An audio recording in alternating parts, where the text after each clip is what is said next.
Los síntomas vestibulares en patología vestibular, en frecuencia, en la causa más frecuente es el vértigo posterior velocístico benigno. Entre las patologías periféricas, luego sigue el síndrome de Meniere, luego lo que es la fístula perilinfática, neuritis vestibular y luego la fístula perilinfática. Y entre las patologías centrales, pues la más frecuente es la migraña vestibular. Este es un recuerdo anatómico del oído interno, ¿no? La cóclea, y sale lo que es en las ramas del nervio coclear, y el vestíbulo y sus canales semicirculares, de donde salen las ramas vestibular superior y la rama vestibular inferior, juntos forman el vestíbulo coclear, ¿no? Entonces, en el conducto auditivo interno, pues justo en la parte del ápex petroso, es donde tenemos el orificio, que es el conducto mismo, en donde está dividido por una línea horizontal o una estructura ósea que es esta falciforme, y la parte superior por una barra de Bill, donde tenemos cuatro estructuras, cuatro cuadrantes, ¿no? El cuadrante posterior superior, el nervio vestibular superior, el vestibular inferior en el cuadrante inferior, el nervio coclear y el nervio facial en el cuadrante antero superior, ¿ya? ¿Por qué es importante conocer o recordar esto? Porque ante una patología del oído interno, por ejemplo, la más frecuente suele ser, digamos, el neurinoma del acústico, ¿no? El schwannoma. Es una tumoración que crece a nivel del conducto auditivo interno o del ángulo pontocerebeloso, que puede crecer, digamos, a ese nivel, ¿no? Digamos, justo aquí en esta zona. Entonces, vamos a ver. Si el schwannoma crece a este nivel, el paciente va a tener, probablemente por compresión, porque aquí tenemos mucho espacio, pero en sí no hay tanto espacio en el conducto auditivo interno, ¿no?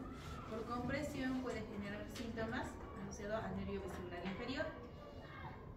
Ahora, si el nervio el tumor, el schwannoma crece a este nivel, pues va a generar más síntomas de tipo hipoacusia asociado al nervio coclear. O si crece a este nivel, ¿no? Entonces puede tener ambos síntomas, ¿no? Ahora, si es que es dentro del conducto, pues las estructuras óseas que limitan van a impedir que genere síntomas asociados al vestibular superior o al facial. Pero si es que, digamos, este es el hueso temporal y acá está el conducto auditivo interno, este es el conducto, y el tumor, el neurinoma, crece por fuera del conducto, justo en la salida de las estructuras nerviosas de los cuatro nervios. Entonces, ¿qué va a generar? Los cuatro síntomas, ¿no?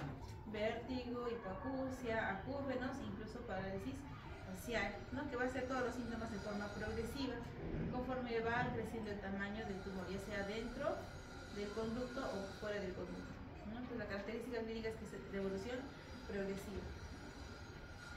Listo. Entonces tenemos aquí las estructuras receptoras del movimiento en los canales semicirculares, que vienen a ser las partes dilatadas de los canales semicirculares, que se conocen como ámpulas, o la porción ampular del canal semicircular, donde encontramos los receptores, ¿no? Células tipo 1 y células tipo 2. En su superficie tienen un quinocilio y los cilios, ¿no? O esterocilios adyacentes. Entonces, cuando existe un movimiento del líquido endolinfático que está dentro de los laberintos membranosos, existe un flujo, un movimiento de los cilios sobre el quinocilio, lo que genera la percepción de movimiento. Si existe un movimiento transitorio, ¿no? la percepción es a partir de las células tipo 1. Y si es un movimiento sostenido, por las células tipo 2. ¿Ya? Entonces, aquí vamos a ir viendo más adelante. Los canales semicirculares suelen ser en ejes coplanares, ¿no? El anterior del lado izquierdo está en el mismo eje, en paralelo al posterior del lado derecho, lo mismo que el anterior derecho con el posterior izquierdo, y los horizontales pues en un mismo eje coplanar horizontal, ¿no? Entonces, ¿cómo funciona esto? Que si giramos la cabeza hacia la derecha, el líquido endolinfático se va a mover en sentido contrario. No sé si han visto a veces alguna vez, ¿no? en un vaso o lo que sea, algo que contenga un líquido, si ven algo que está flotando en medio, ustedes giran la botella o el vaso en sentido derecho, digamos, el cuerpo que está ahí parece que se suspende en la misma posición o incluso en el sentido contrario, ¿verdad? Entonces lo mismo pasa aquí con el líquido endolinfático y en el oído. Si giramos la cabeza hacia la derecha, el líquido va a girar en sentido contrario, lo que hace que haga un movimiento del líquido endolinfático, y ese movimiento del líquido endolinfático genera un movimiento de los esterocilios sobre el quinocilio, generándose lo que es el proceso de despolarización, ¿no? Y que es el estímulo nervioso que genera la percepción de movimiento. Y pues lo contrario, el proceso inhibitorio. Entonces, si tenemos un paciente que gira la cabeza a la derecha, se estimula al lado derecho y se inhibe el izquierdo. O si estamos en un eje coplanar hacia adelante y giro hacia adelante, entonces se estimula el lado derecho y se inhibe el lado izquierdo, ¿no? O al revés. Tenemos también estructuras nerviosas receptoras a nivel del vestíbulo, que está a cargo del utrículo y del sáculo. Entonces, los canales semicirculares se encargan de la percepción de movimiento en aceleración angular, ¿no? Hacia adelante, hacia atrás, girando, derecha, izquierda. Pero la aceleración lineal digamos, en un ascensor o en una posición, en un auto, digamos, está a cargo del utrículo y del sáculo, ¿ya? Ahora, en el vestíbulo tenemos una capa gelatinosa que está sobre las células nerviosas, sobre los cilios y los espinocilios que tenemos aquí, y sobre esta estructura gelatinosa están lo que son las otoconias u otolitos. Aquí es importante que los reconozcan porque cuando existe un movimiento brusco o cambios bruscos de posición, lo que pasa es que estos de acá se desprenden y salen a lo que es el canal semicircular, generando una percepción, una sensación de movimiento mayor a la que hay, lo que genera el vértigo postural paroxístico que vamos a ver más adelante, ¿no? Entonces, ¿qué sucede? Al salirse este autoconio del vestíbulo, llega al canal semicircular. Entonces, hagan de cuenta que este es el canal semicircular, ¿no? Y si le pongo una piedrita, que es una autoconia, entonces, ¿qué hace? Por gravedad, la autoconia va a caer al fondo, ¿verdad? Y en ese proceso que cae al fondo, va a generar un flujo de líquido endolinfático. Entonces, habíamos dicho que el movimiento de la cabeza genera flujos de líquido endolinfático, lo que se traduce como percepción de movimiento. Y este paciente, que si no tiene movimiento, pero tiene un otolito u otoconia libre en el canal semicircular, va a traducirse como una percepción de movimiento que no está existiendo, ¿no? Por el flujo de líquido endolinfático gracias a la autoconia, a la gravedad de la caída de la autoconia en el canal semicircular, ¿ya? Vamos, entonces el vértigo es la alteración de una pérdida de la orientación espacial, ¿no? Existen tres mecanismos que nos van a traducir en una información espacial, ya sea la visual, digo, si estoy en un lugar estable, o estoy en un ascensor. Entonces en el ascensor yo sé que estoy viendo, ¿no? Estoy subiendo. Esa información va diciendo, sí, estoy subiendo. Y es concordante con la información que tengo en mi vestíbulo, ¿no? Con el utrículo, con el sáculo en este caso. Es concordante con la información. O cuando estoy pisando firme, digo, sí, estoy en una superficie plana. Pero si existe una alteración en la información, ya sea en el sistema propioceptivo, visual o vestibular, cualquiera de esos tres nos va a generar la presencia de vértigo, ¿no? Que es la alucinación de movimiento. Y vamos a tener lo que es la clínica de vértigo, ¿no? Ahora, entonces, para que un paciente aquí, por ejemplo, vemos una imagen de una persona que está en un tronco, ¿no? Entonces él está viendo que está en una superficie irregular, su sistema vestibular dice que sí, que tiene que mantener el equilibrio, y el sistema musculoesquelético propioceptivo pues también hace que su trabajo para mantener lo que es el equilibrio. La integración de los tres sistemas hace que uno mantenga el equilibrio, ¿no? Y la falla de cualquiera de esos tres también se traduce como percepción falsa de movimiento. Entonces el sistema vestibular va a estar asociado al control postural, al control oculomotor y a los procesos cognitivos adecuados, ¿no? Para un paciente con diagnóstico mareo, para llegar a un diagnóstico, sobre todo sobre la causa, ¿no? Y la etiología, pues vamos a ver tipos de mareo, ¿no? Que sea un vértigo, que es la sensación giratoria de movimiento, inestabilidad, o sea, sobre todo cuando queremos caminar, ¿no? Siempre que cuando camino voy para la derecha, voy para la izquierda. El pre-síncope frecuente en los pacientes adultos mayores, ¿no? Siente que cada vez que se levanta se que da un pequeño mareo, pero solo es cuando se levanta, luego del momento está normal. También asociado a alteraciones en lo que es dislipidemias, ¿no? Temblor ortostático y algo no especificado frecuente en los niños también, ¿no? Donde quienes no pueden explicar o no saben explicar sus síntomas. Entonces, para todo tipo de mareo tenemos que tener en cuenta, uno, la duración, ¿no? Vamos a ver la instauración, ¿no? Cómo se va presentando de forma brusca, de forma progresiva, intermitente, cíclica, ¿no? Y si existe algún factor desencadenante, por ejemplo, algún traumatismo, o los movimientos, como el vértigo postural paroxístico, o la ingesta de alcohol, por ejemplo, ¿no? En el caso de Menier, ¿no? Vamos a poder ver eso. Ahora, en el examen físico, la otoscopía es importante para descartar, y la acumetría también, descartar cualquier patología, ya sea audiométrica, infecciosa, inflamatoria, ¿no? Porque también puede estar asociada. Ahora, Ahora vemos la postura en la marcha Romberg, ¿no? Babinski, Unterberger, ¿no? En la exploración otoneurológica, pues la motilidad ocular externa, diadococinesia, ¿no? Cómo está esa parte de la función. La exploración del reflejo vestíbulo oculomotor, ¿no? Que va a estar relacionada con la presencia de un nistagmo, la ausencia de este, o la presencia del nistagmo de forma provocada. ¿Cómo se provoca el nistagmo en un paciente, ¿no? Con patología? Colocamos a 30 centímetros de la vista del paciente un objeto, ¿no? Nuestro dedo, el dedo del examinador, y le decimos al paciente siga el dedo, ¿no? Sin perder el objetivo, y angulamos la mirada, digo, el objetivo a 30 grados a la derecha, y no necesitamos, volvemos al centro y 30 grados a la izquierda, ¿no? Y así. Entonces, en un paciente que no tiene patología, pues hacemos eso y no va a tener nistagmo. Pero si es que es un paciente con patología periférica, pues le hacemos la maniobra y va a tener un nistagmo, ¿no? Según el lado que esté afectado. Ahora, existe también un nistagmo fisiológico, ¿no? Si a una persona sana le hago lo mismo, pero en vez de girar solo a 30 grados, giro 50 grados, el paciente va a tener un nistagmo, o la persona que está normal va a tener un nistagmo fisiológico, ¿no? Entonces, por eso es importante a 30 centímetros y 30 grados derecha e izquierda para no generar un nistagmo que es fisiológico, ¿no? Y que nos pueda confundir con una patología. El reflejo vestíbulo ocular, que se evalúa mediante el Head Impulse Test, que es test de impulso cefálico, ¿no? Igual, mantenemos la mirada fija en un objetivo y el paciente lo giramos de forma inespecífica, sin decir la cual voy a girar, no, derecha o izquierda, bueno, al revés, derecha o izquierda.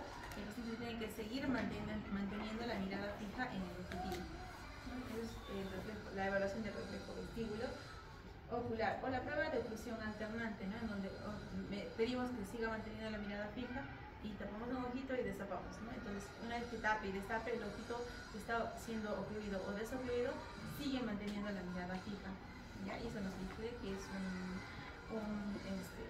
una patología de tipo periférico, o que sea un paciente normal.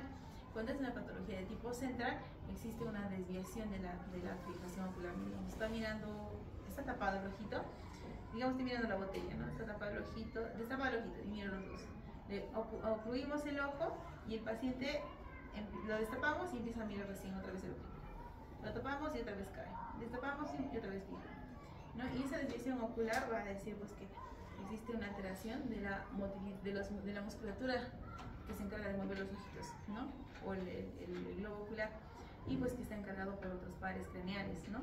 Entonces, si está alterado esto, nos va a decir, pues tiene probablemente una patología central, porque la periférica no tendría por qué afectar otros pares craneales. Entonces, para diferenciar a un paciente con patología vestibular o vertiginosa de tipo central o de tipo periférica, pues existen 3 exámenes que se hacen en emergencia. Esto es aplicable, el protocolo HINS es aplicable en todo paciente que presenta vértigo.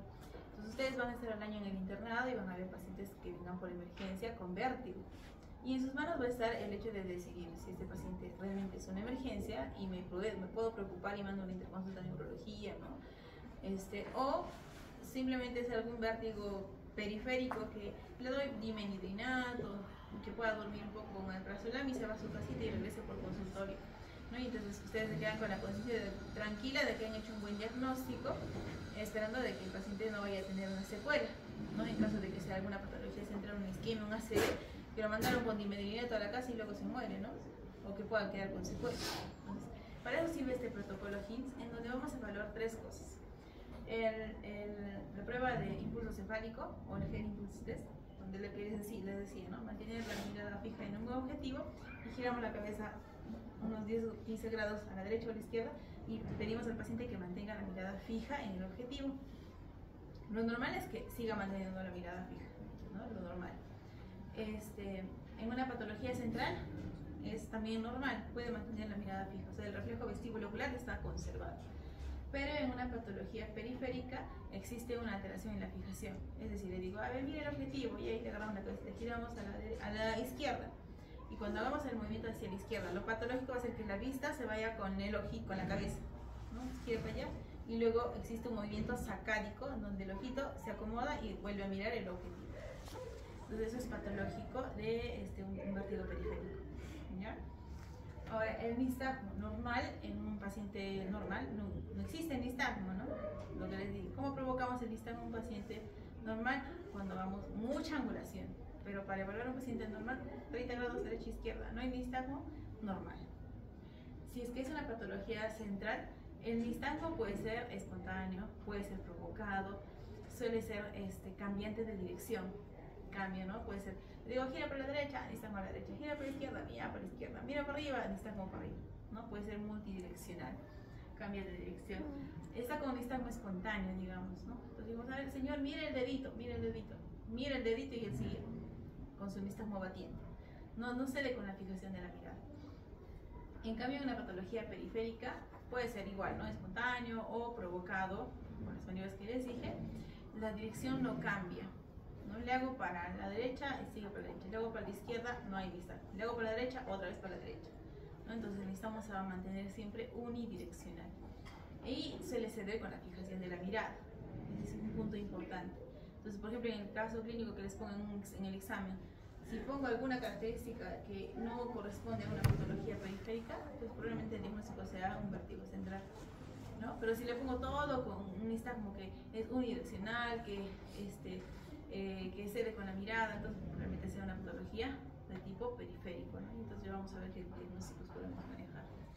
Y la prueba de oclusión alternante o de soft skill, ¿qué significa? En un paciente normal le decimos, igual, no mantenga la mirada fija, destapamos el ojito, tapamos y sigue mirando lo mismo, ¿no? Seguimos mirando lo mismo. Entonces, en un paciente normal, en una patología periférica también es normal porque no debería afectar otros pares craneales, pero en la patología central sí afecta a otros pares craneales, ¿no? Entonces, ¿qué pasa? Los músculos oculares, pues digamos, ocluimos el ojito, ¿no? Entonces el ojito destapamos y vuelve a fijar. Eso es lo que les decía hace un momento. Entonces, acuérdense bien esos tres puntos a evaluar, ¿ya?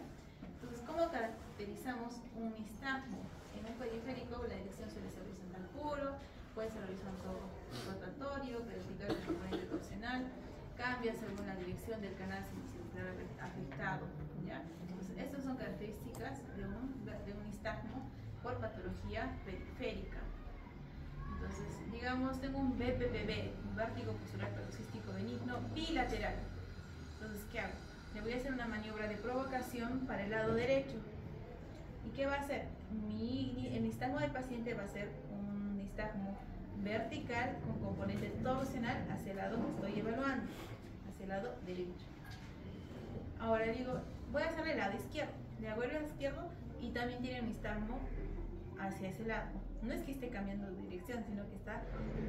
Y le vuelvo a hacer el derecho y vuelve a ser el mismo. Y vuelvo a hacer el izquierdo y vuelve a ser la misma dirección. Entonces sigue manteniéndose la dirección, pero el nistagmo está en relación al canal semicircular que estoy evaluando.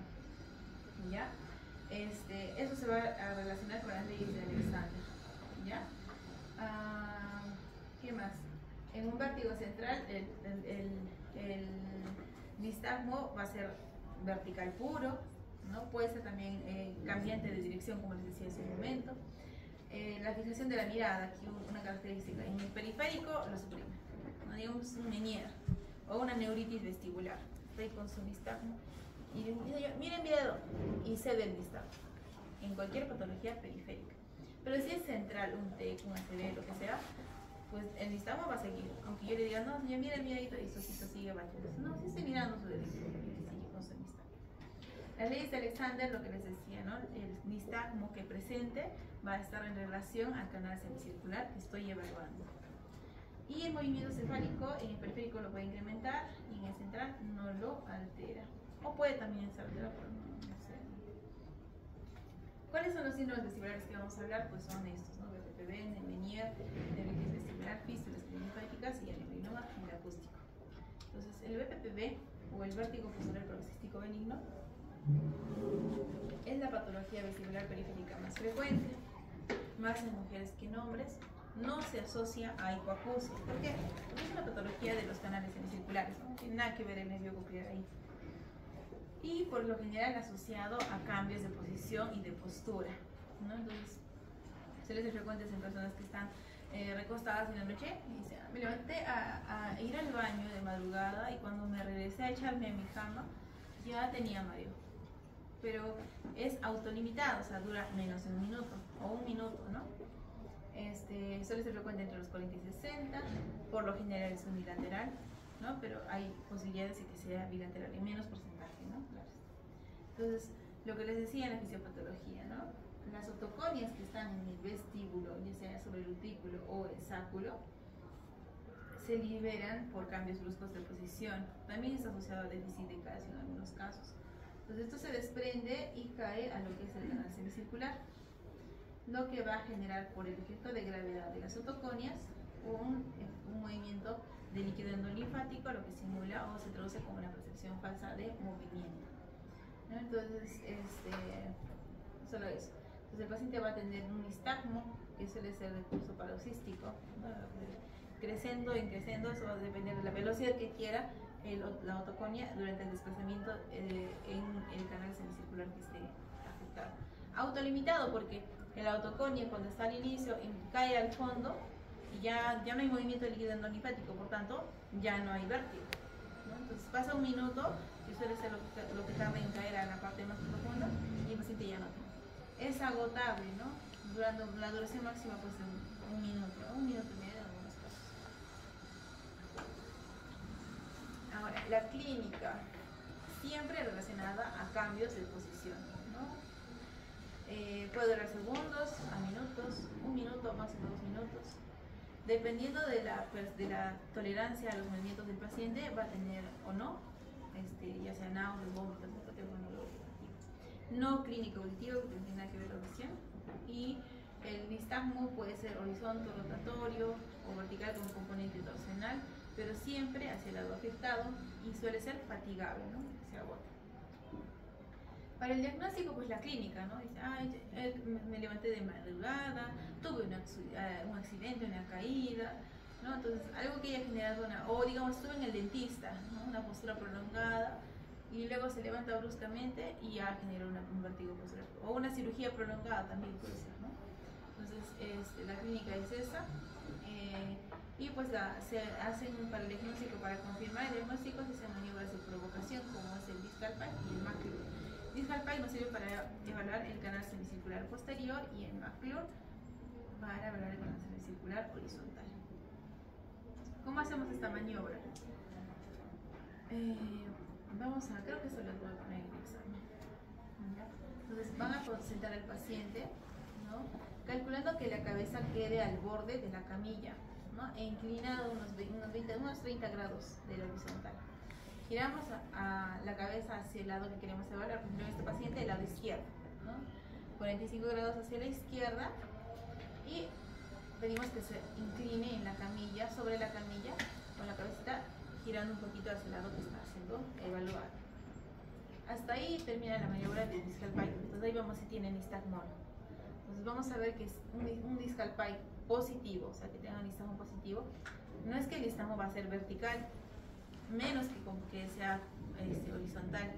En este caso el nistagmo tiene que ser, digamos, este es el ojito,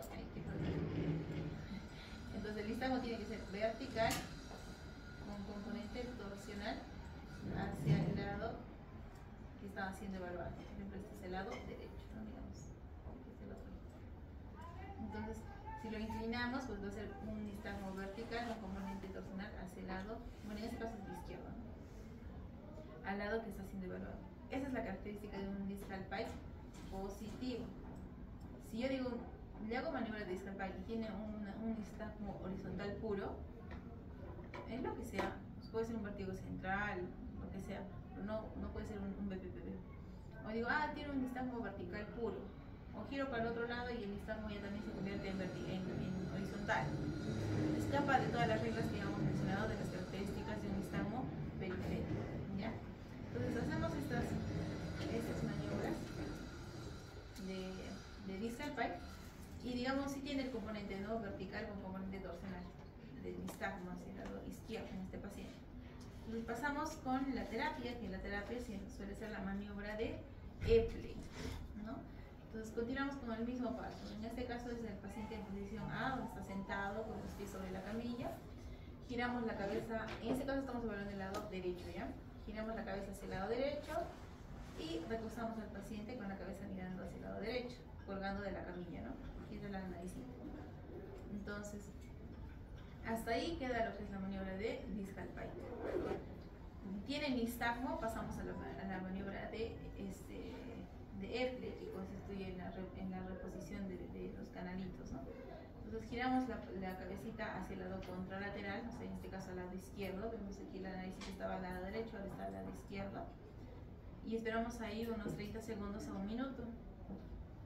Pasa el tiempo, giramos la cabeza del cuerpo 90 grados hacia el mismo lado que estamos girando y la cabecita ya casi apuntando hacia el piso, ¿no? Otros 45 grados en esa dirección.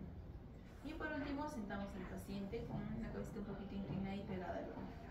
Y con eso el paciente ya se queda sin vértigo, ¿no? Y ese es el tratamiento definitivo.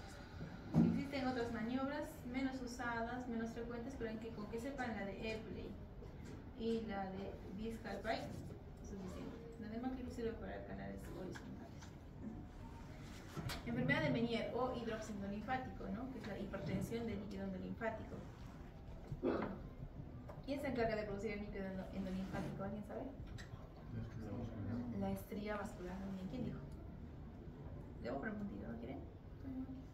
Entonces, el hidrops endolinfático, el líquido endolinfático lo produce la estría vascular y se reabsorbe ¿a qué nivel?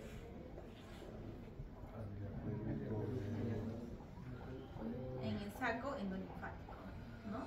Entonces, en el saco endolinfático. Entonces, una alteración de esto también podría ser, ¿no? Una causa de hidrops endolinfático. Entonces, la enfermedad de Meniere se caracteriza por crisis variables, ya sea en duración e intervalos, ¿no? Entonces, puede tener una crisis de 20 minutos, como también crisis de 2 horas. Puede ser mi intervalo, digamos, mensual, me viene mi crisis, o cada 3 meses o cada 6 meses tengo crisis vertiginosas. Más frecuente en mujeres que en varones y la edad de debut suele ser entre los 30 y 40. ¿No? Es más frecuente, no quiere decir que en alguien de 50 o 60 pueda tener un debut también. Y la triada clásica, pues vértigo, una hipoacusia neurosensorial con afectación inicial de frecuencias graves y acúfenos, ¿no? Entonces, los síntomas de la enfermedad de Meniere, es decir, esta triada, suelen ser de característica fluctuante. Entonces, digamos, pasa la crisis, inicia la crisis y empiezan los 3 síntomas: vértigo, hipoacusia, tinnitus. Pasa la crisis, ya mejora el vértigo, ya no tiene tanto tinnitus y mejora la hipoacusia. Pero conforme va teniendo más episodios de crisis, digamos, ya tiene un Meniere diagnosticado hace 30 años, entonces cada proceso de hipertensión endolinfática pues va a generar una lesión de las células ciliadas, ¿no? Entonces lo que va a generar una hipoacusia neurosensorial que cada vez ya no va a ser tan reversible como al inicio era, ¿no? Entonces ya empieza a generar la hipoacusia neurosensorial, que solía ser de inicio en frecuencias graves, ya se va haciendo de tipo pantonal. Etiología, como dijimos, alteraciones de microcirculación, falta de absorción de la endolinfa, alteraciones en los iones, de membranas, etc. Entonces, para la exploración, primero el vértigo suele ser brusco, ¿no?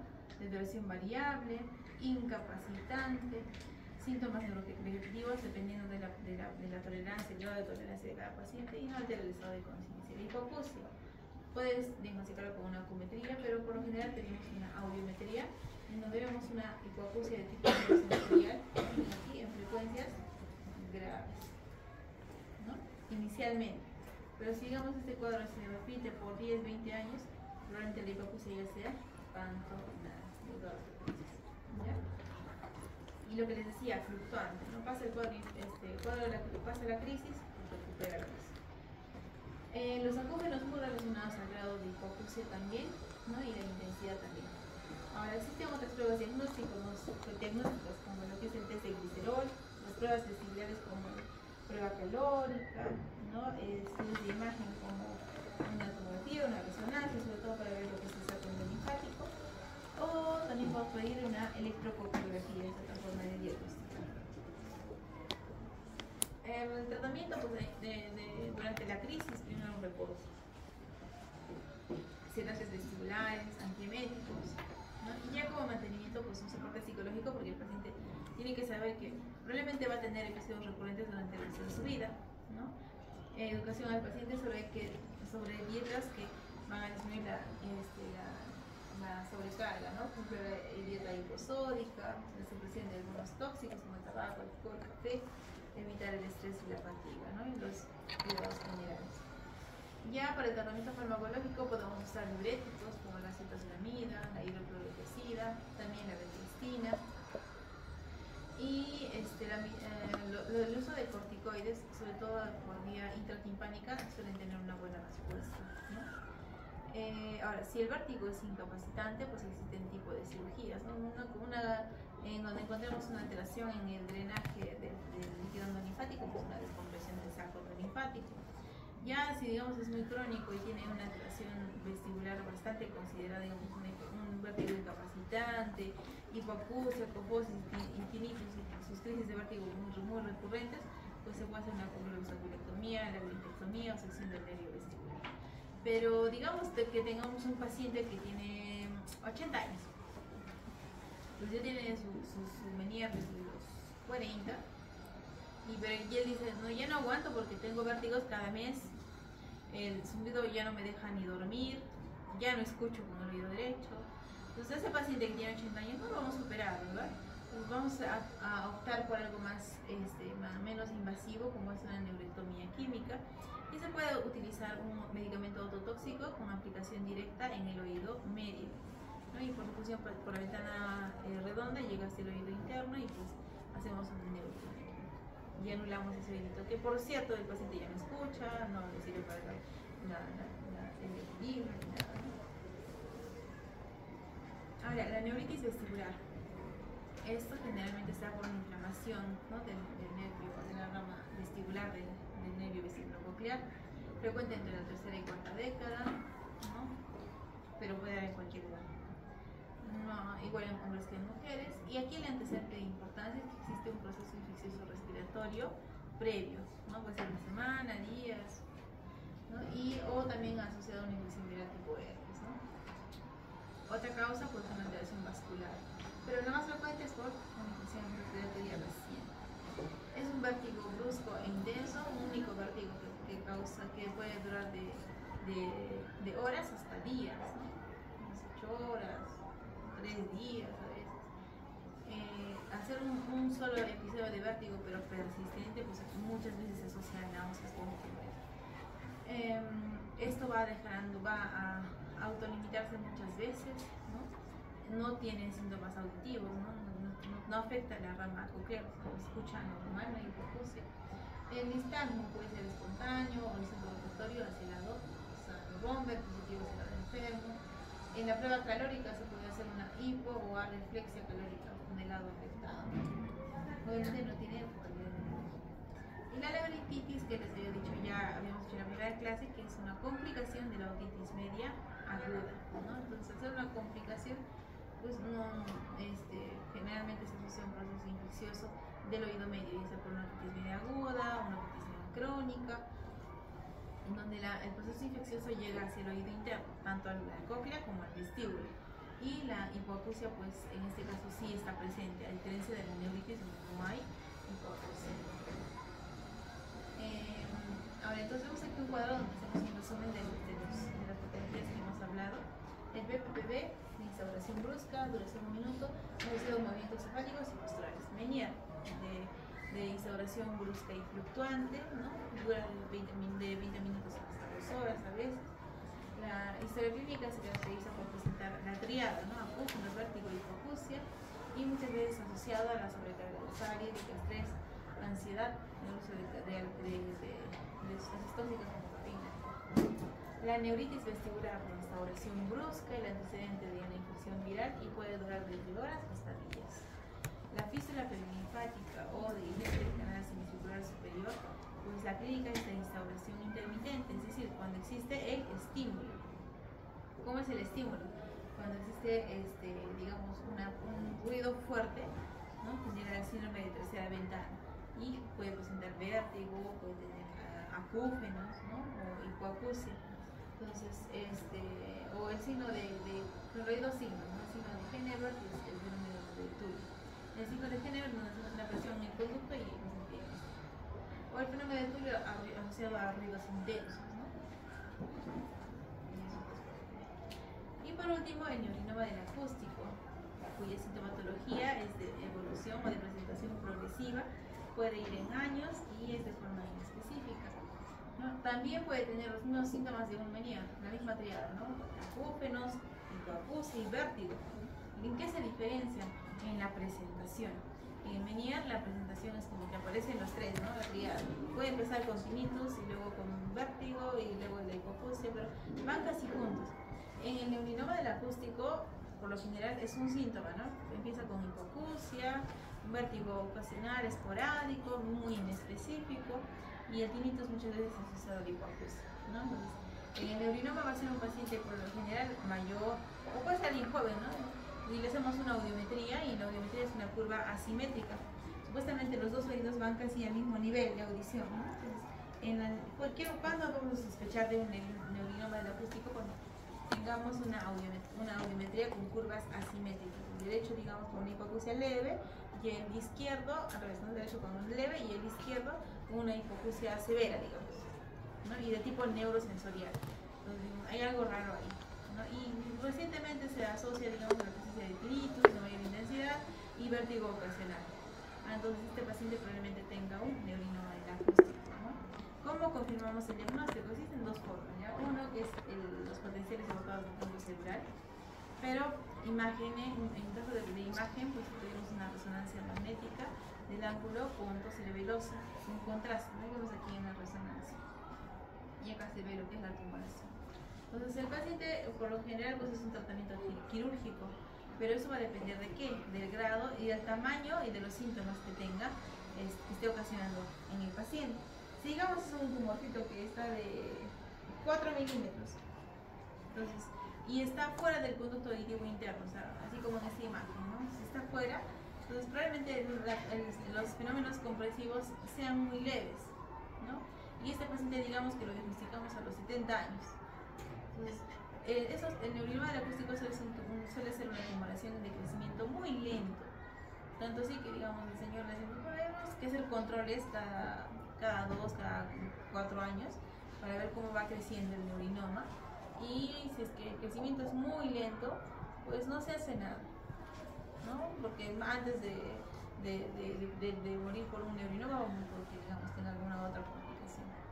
Ahora, a diferencia de que, digamos, tenemos alguien de 40 años, 50 años, y cuyo tumor es, digamos, es grande o que está dentro del conducto, entonces sí va a generar mucha sintomatología, y entonces se le tiene que hacer un tratamiento quirúrgico. Existen otras patologías, las lesiones traumáticas del hueso temporal.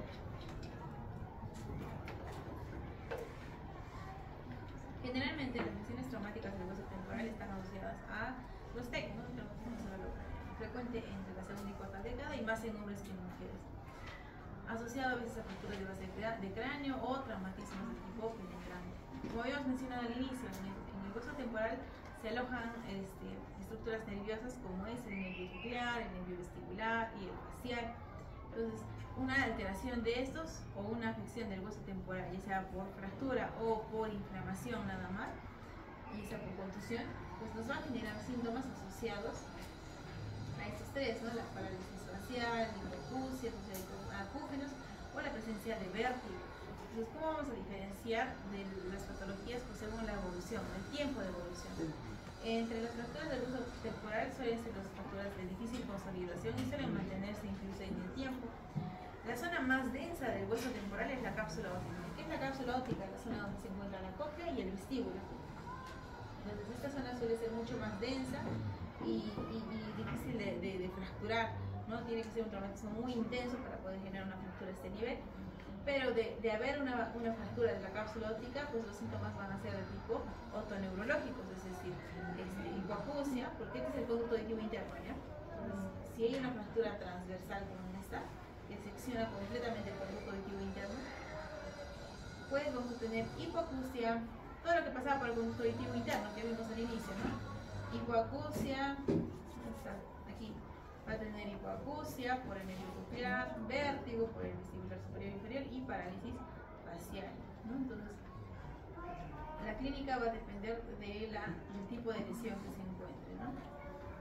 Entonces, la clasificación de las lesiones del hueso temporal por traumatismos, suelen ser de tipo longitudinal o de tipo transversal. ¿Eso cómo se define? Según el eje del hueso del peñasco, del hueso temporal. Entonces, esto es como una base de cono, como un cono, ¿no? Con base a nivel del pabellón auricular. Aquí está la base, esta es la base y pues este sería el cono. Entonces, el eje, ese sería el eje, ¿no? Y ese es el eje longitudinal. Entonces, todo lo que sea una fractura paralela al eje longitudinal del hueso temporal va a ser una fractura longitudinal. Y todo lo que sea perpendicular, como en este caso, pues va a ser de tipo transversal, ¿no? Entonces, por lo general, las longitudinales, estas, suelen respetar la cápsula óptica. Y las que son de tipo transversal sí suelen comprometer la cápsula óptica. Por ejemplo, en este caso, ¿no? Esta es una longitudinal y esta es una transversal que está comprometiendo la cápsula óptica. Las fracturas longitudinales son más frecuentes, en un 70 a 90%, y las transversales en un 10 a 20%. Los síntomas, ahora aquí vemos un esquemita, ¿no? Donde está el longitudinal. Aquí está la cápsula óptica, aquí está la cóclea y el vestíbulo, respetados por la fractura. Y los síntomas: vértigo, acúfeno, hipoacusia, que por lo general es conductiva en la de tipo longitudinal, otorragia, ¿no? Hemotímpano más frecuente, parálisis facial, otolicorrea, escalón en el conducto. Esto u otorragia. Todos estos síntomas son muy parecidos a los que tienen una fractura de tipo transversal. Entonces, en las fracturas transversales también tenemos vértigo, también tenemos acúfenos, hipoacusia, en este caso de tipo neurosensorial. ¿Qué más? Suele respetar el conducto, hemotímpano también es frecuente, menos frecuente que en el otro, la parálisis facial, de tipo otolicorrea. Entonces, vamos a ver cómo diferenciamos una fractura longitudinal clínicamente, una longitudinal de una transversal. Por la frecuencia. Se han dado cuenta que en ambos existen los mismos síntomas, solamente es que en uno sea más frecuente y en el otro que sea raro. No que no exista, o sea, es raro, pero puede haber, ¿no? Lo contrario, aquí más raro y aquí es más frecuente. Entonces, la otorragia es más frecuente en las longitudinales, pero raro en las transversales. Lo que no quiere decir que en la transversal va a haber otorragia, sí puede haber. Hemotímpano más frecuente en las transversales. Hipoacusia de tipo conductiva, por lo general en las longitudinales, y de tipo neurosensorial en las transversales. El vértigo más frecuente en las transversales, más raro en las longitudinales. La parálisis facial más frecuente en las transversales y menos frecuente en las longitudinales. La fístula más frecuente en las transversales y menos frecuente en las longitudinales. Aquí, ¿cómo diferenciamos uno del otro? Por el tiempo de evolución. Si digamos el paciente acude por emergencia y a las 3 horas le hacen una tomografía, el paciente dice que no tiene nada, se siente muy bien, tuvo un accidente de tránsito, tuvo una fractura, digamos, del radio, nada más. Y se fue a la casita, ¿no? Y le hicieron su revisión y todo. A los 10 días regresa y tiene parálisis facial. ¿Qué tipo de fractura probablemente haya sido? ¿Ah? ¿Transversal o longitudinal? ¿Quiénes levantan la mano y dicen que es transversal? Ya. ¿Y quiénes dicen longitudinal? Ya. Los que dijeron lo transversal ganaron por votación, pero perdieron por lógica. ¿Por qué? Porque es en sí una longitudinal. Al ser una evolución progresiva, ¿no? Y una parálisis facial, probablemente sea por el edema, ¿no? Es cierto que la transversal es más frecuente, pero no quiere decir que en la parálisis en la longitudinal no tenga, ¿no? Entonces, ¿qué va a hacer? En las longitudinales suele ser más progresiva y esta suele ser de instauración más súbita o más rápida, ¿no? De evolución temprana, más temprana, y esta es más tardía en las longitudinales, ¿no? Si es que es por una sección del nervio facial, por una fractura transversal como esta, por ejemplo, y existe un desplazamiento de estructuras, digamos, en la fractura transversal pues existe una clasificación de Blackman y House, ¿no? Donde vemos el estadio en que está moviendo la carita. Entonces, si es que es una transversal, probablemente sea un Blackman de tipo 6, ¿no? Donde es el más severo. Y si es que es longitudinal, probablemente el Blackman sea un tipo 2 o tipo 3, ¿no? Al cuarto día, al quinto día del traumatismo, ¿no? Entonces, probablemente sea de tipo inflamatorio. Ahora, también, digamos, un paciente que ha tenido hipoacusia, ¿no? De inicio, por lo general, las longitudinales es de tipo conductiva. Ahora, ya sea por alteración de la membrana timpánica, ¿no? Un hemotímpano que dijimos que es el condemente, pero por una sección de nervio coclear en la cápsula óptica, pues probablemente sea del tipo neurosensorial. Y acá podemos evaluar un Rinne y un Weber, ¿no? Un Rinne positivo, un Weber que caracteriza la Alzheimer. Ya, entonces, la imagen, ¿no? Vamos a ver aquí imágenes de tipo longitudinal, esto es longitudinal,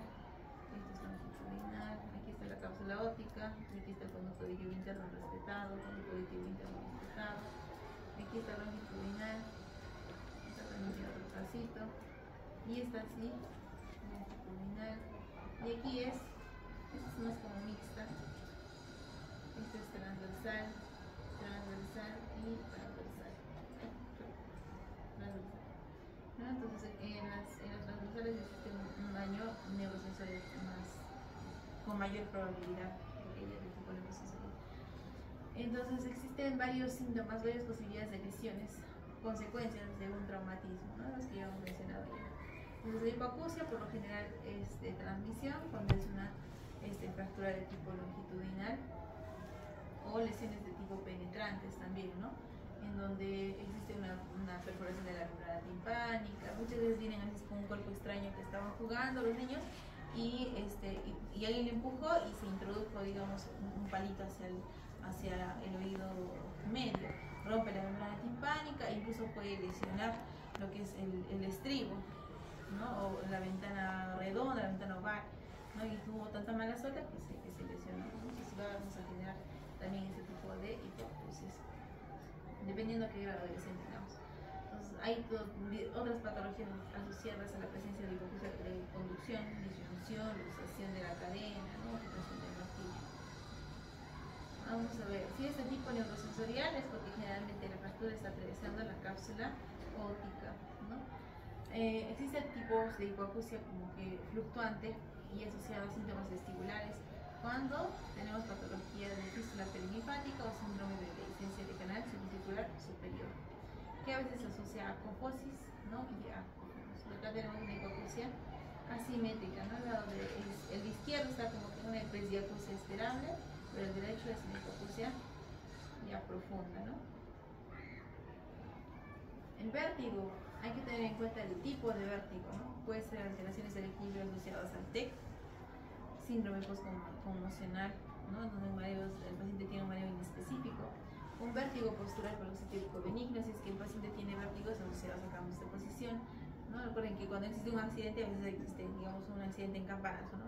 Hay mucho movimiento y puede tener un BPPD.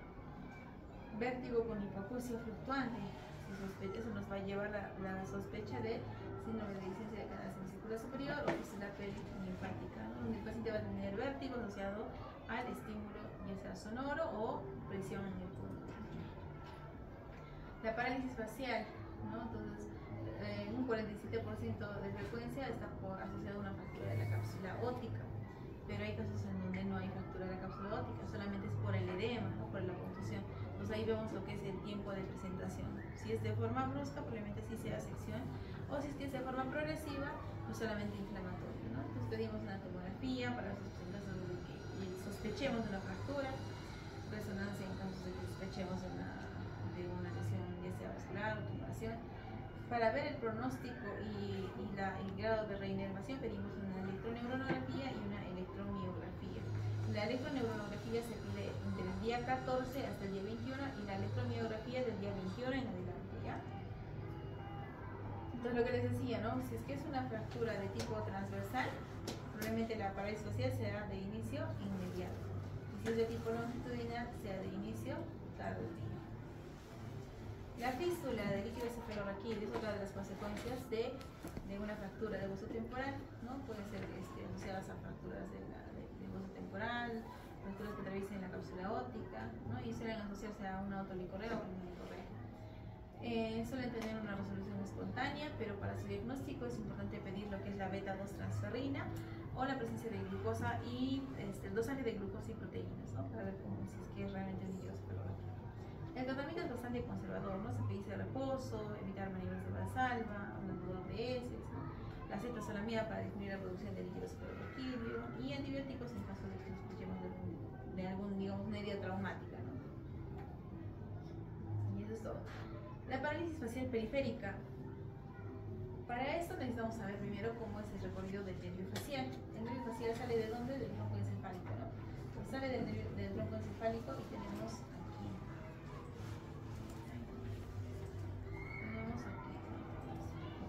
aquí el nervio facial que sale del tronco encefálico y sale y da una primera rama, que es la rama del nervio petroso superficial mayor, que va a inervar lo que es la glándula lacrimal, ¿ya?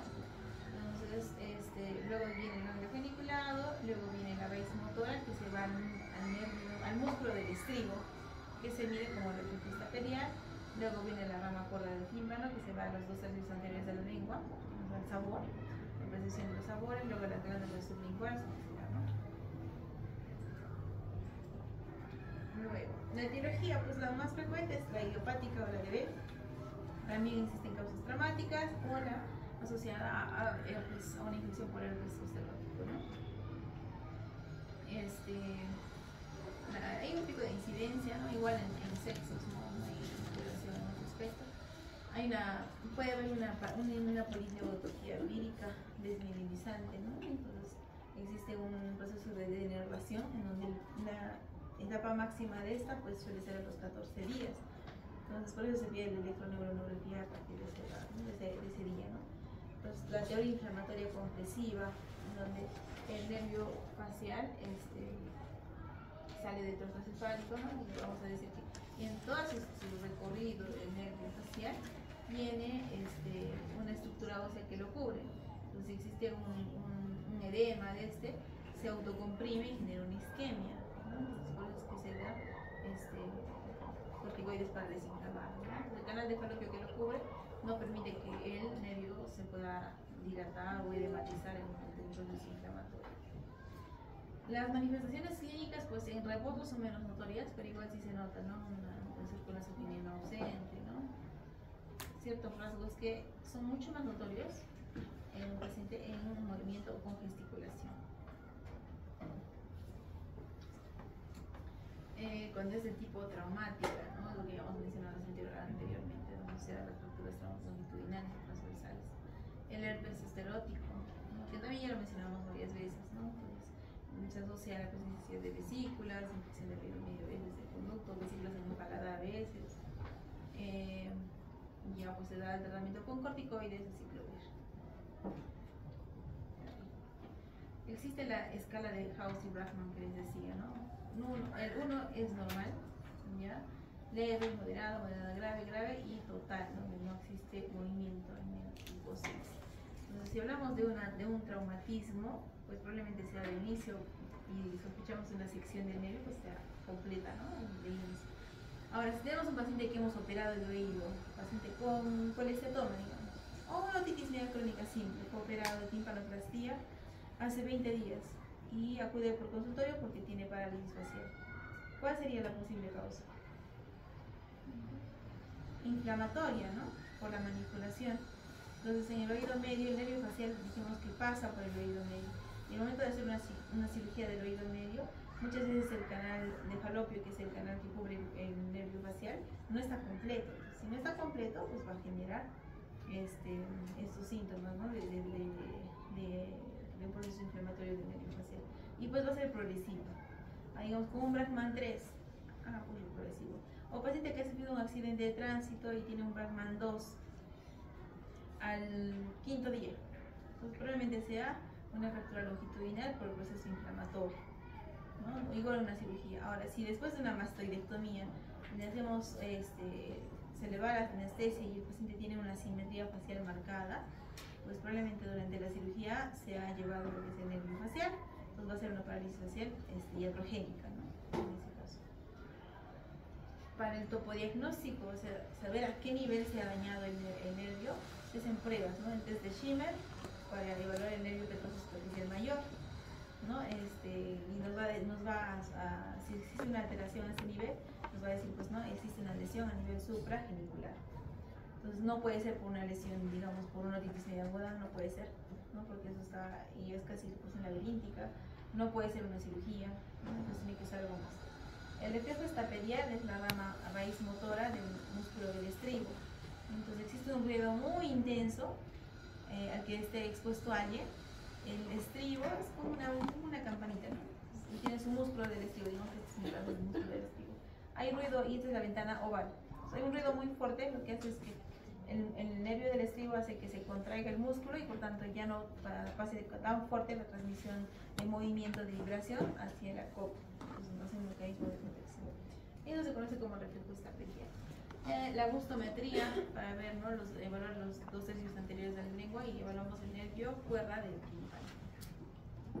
Acá decíamos, ¿no? Conducto auditivo interno, la cóclea, el geniculado, el petroso superficial mayor con el test de Schimmer, el estribo con reflejo estapedial, la gustometría, como la cielometría, evaluamos esto mediante el nervio cuerda del tímpano, y la porción extracraneal, es decir, la inervación de la cara, se evalúa mediante 2 pruebas, la electroneuronografía y la electromiografía, ¿no? La electroneuronografía nos va a dar más pronóstico y la electromiografía la posibilidad de reinervación. Entonces vemos aquí, la electroneuronografía es el mejor indicador de pronóstico y se pide a partir del día 14 hasta el día 21, y la electromiografía del día 21 en adelante para valorar los signos de reinervación. ¿En qué caso se piden las pruebas de imagen? Cuando hay sospecha de parálisis facial no idiopática, es decir, no existe una recuperación nula, no hay una recuperación a las 3 semanas de tratamiento con corticoides, ausencia de recuperación a los 6 meses, ¿no? Y se pueden usar una tomografía en caso de que sospechemos patología de tipo traumática o resonancia en lesiones de tipo del ángulo pontocerebeloso, como es el linfoma de la acústica. El tratamiento, cuando es de Bell, generalmente es autolimitada y se recupera, ¿no? Un 73 a un 84%, pero no nos vamos a arriesgar. Hay un porcentaje, un 20% casi, que no está dentro de ese porcentaje, de ese grupo de pacientes que se recupera espontáneamente. Entonces, de inicio, todo paciente que tenga parálisis, pues se le inicia con corticoides. ¿Para qué? Porque este tratamiento precoz va a disminuir las molestias, el dolor, la asimetría y la posibilidad de mayor recuperación del movimiento facial. ¿Qué se usa? Corticoides. ¿Qué corticoide? La prednisona a 1 miligramo por kilogramo de peso, ¿no? Y durante 15 días. Esto se va descendiendo progresivamente.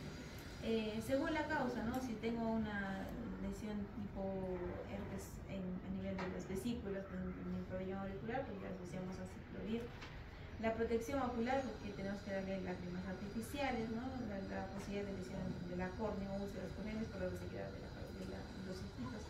Rehabilitación, ya sea intervención psicológica o neurofisiológica, ¿no? Porque el paciente muchas veces no se recupera al 100%, dependiendo de la causa, ¿no? No se recupera y pues va a tener ahí su asimetría facial, ¿no?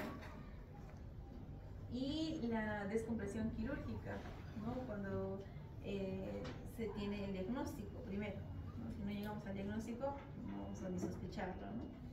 Y vamos a pedir un examen que es la electroneuronografía para ver el grado de denervación. Y por último, la imagen de oído. Lo básico, que en oído tenemos cedillas mastoideas, ¿ya? Lo normal, tenemos en el oído medio la cadena ossicular, que parece un conito de helado, la cabeza del martillo y el cuerpo del yunque. Este es el vestíbulo y canal semicircular, conducto auditivo interno, ¿no? El nervio facial, la porción laberíntica y la porción timpánica. Aquí el vestíbulo, canal semicircular horizontal, el martillo y el yunque, conducto auditivo interno, cedillas mastoideas. ya la estira basal de la cóclea, la segunda vuelta de la cóclea, ¿no? Entonces el yunque parcialmente visible acá, serían mastoideas. Eso ya se conoce como promontorio, que es la estira basal de la cóclea que se ve a nivel del oído medio. La porción, esto es el músculo del martillo, el promontorio, la P dice el promontorio. OM es oído medio. VR es la ventana redonda. No me acuerdo. Ya. Luego, ¿qué más acá vemos? El oído medio, la membrana timpánica, conducto auditivo externo, el cóndilo de la articulación temporomandibular, la trompa de Eustaquio. Ya. Esta es parte de la cóclea, una porción mastoidea del nervio facial. Y en las cortes coronales, la cóclea, como un caracolcito. Aquí los ojitos de la cóclea, digo del caracolito, suelen ser lo que es el nervio facial, la porción labrítica y la porción timpánica. Aquí la cadena circular, ¿no? Parte de las mismas ideas, es el conducto y la membrana timpánica que no se ve timpánica. Conducto auditivo interno, vestíbulo, canal semicircular superior, horizontal, hipotímpano, el canal semicircular superior, el horizontal, el vestíbulo, el antromastoideo. Y aquí hay una imagen de una patología de oído. ¿Quién sabe qué es? Es una estructura que vemos aquí, ¿verdad? Esta es la cóclea. ¿Ya? ¿Qué eran los ojitos de la cóclea? La porción laberíntica y la porción timpánica del nervio facial. Y aquí vemos una estructura o algo que está, bueno, este es el techo del conducto. Esta es la oreja, la porción cartilaginosa. Este es el conducto auditivo externo. Y aquí esta es la membrana timpánica. ¿Ya? Se ve parte de la membrana timpánica y aquí ya no hay una ausencia del techo de la porción apical. Y se ve una estructura que está erosionando estructuras óseas, que es la parte ósea del conducto, el techo del conducto que está erosionado. ¿Qué puede ser? Un colesteatoma, ¿no? Entonces, eso es lo que vamos a hacer. Aquí tenemos una información también que va erosionando estructuras de su camino. Aquí erosionando estructuras de su camino, que también sería un colesteatoma. ¿Ya? Ahora, la licencia de canal semicircular superior es esto, ¿no? Una ausencia ósea del laberinto óseo, ¿no? Pues genera un síndrome de tercera ventana. Lo normal es pues, que entre la vibración por la ventana oval y salga por la ventana redonda, pero si tenemos aquí una dehiscencia de canal semicircular o una fístula perilinfática en el oído medio, pues existe una fuga de presiones, ¿no? hacia aquí, la base del cráneo, y lo que genera una percepción falsa de movimiento cuando existe el estímulo.